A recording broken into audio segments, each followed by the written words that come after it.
in the past. What do you remember most, and what do you take into this tournament, this edition this year? I remember the best. I played the final here in 2022, and that was some great memories. My first ATP 1000 final, or like my big final in my career.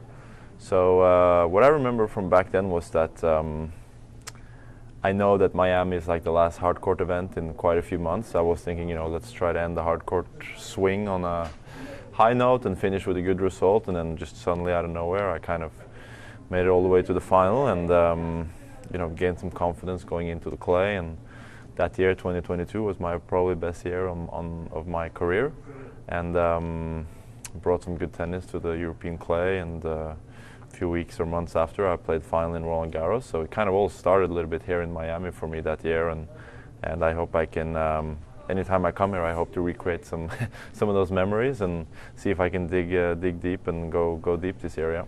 It's all about creating magic, isn't it? Against the big hitters, what part of your game do you trust the most at the moment?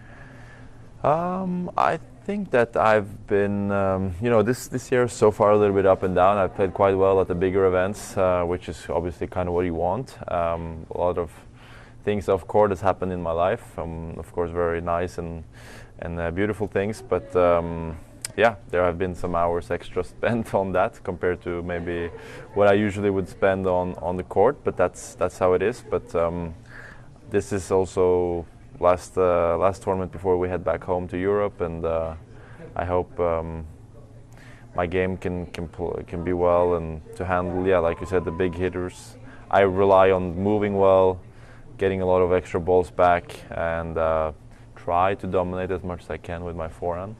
And in Indian Wells, I felt like I was doing pretty well in the first and second match, and partially in the second set with Carlos as well. But when you play him, you know that if you don't, pretty much paint the lines, he'll be there and he'll punish you back. So tough. It was a bit of a tough match for me, but I hope I can continue to play some good tennis here in Miami before we head back home.